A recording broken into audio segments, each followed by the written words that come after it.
दोस्तों, केंद्र सरकार ने अरावली पहाड़ियों के संरक्षण को लेकर एक अहम फैसला लिया है। पर्यावरण, वन और जलवायु परिवर्तन मंत्रालय ने अरावली से जुड़े सभी राज्यों को स्पष्ट निर्देश जारी किए हैं कि अरावली क्षेत्र में अब किसी भी तरह की नई खनन लीज नहीं दी जाएगी। यह प्रतिबंध गुजरात से लेकर दिल्ली तक फैली पूरी अरावली पर्वत श्रृंखला पर समान रूप से लागू होगा। सरकार का कहना है कि इस कदम का मुख्य उद्देश्य अरावली के लंबे समय से जारी अवैध और अनियंत्रित खनन पर पूरी तरह रोक लगाना है। साथ ही अरावली पहाड़ियों को एक सतत और प्राकृतिक भू आकृति के रूप में संरक्षित करना भी इस फैसले की बड़ी वजह है। विशेषज्ञों के अनुसार अरावली का संरक्षण न केवल पर्यावरण संतुलन के लिए जरूरी है, बल्कि यह भूजल संरक्षण, जैविक विविधता और आसपास के इलाकों की जलवायु पर भी सकारात्मक असर डालेगा। अरावली पहाड़ियाँ दिल्ली एनसीआर के पर्यावरण संतुलन के रीढ़ मानी जाती है।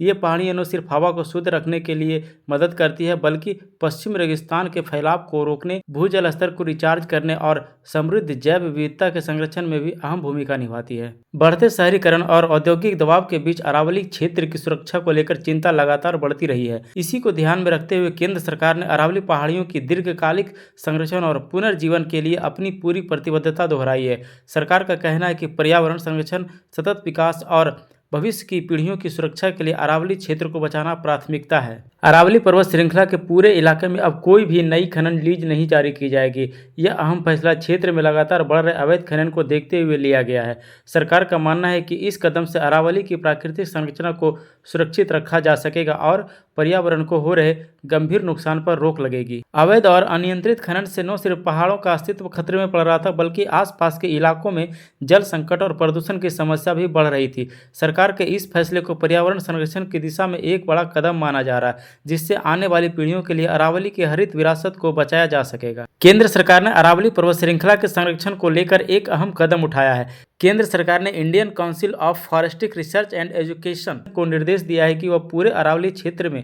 ऐसे अतिरिक्त इलाकों की पहचान करे जहां खनन गतिविधियों पर पूरी तरह प्रतिबंध लगाया जा सके। यह प्रक्रिया पहले से प्रतिबंधित खनन क्षेत्रों के अलावा की जाएगी। सरकारी सूत्रों के अनुसार इन नए क्षेत्रों की पहचान पारिस्थितिकी, भूविज्ञान और प्राकृतिक परिदृश्य जैसे वैज्ञानिक मानकों के आधार पर की जाएगी। इसका उद्देश्य उन संवेदनशील इलाकों को चिन्हित करना है जहां खनन से पर्यावरण को गंभीर और अपूरणीय नुकसान पहुंच सकता है। दोस्तों, इन्फॉर्मेशन अच्छी लगे तो वीडियो को लाइक और चैनल को सब्सक्राइब करें। धन्यवाद।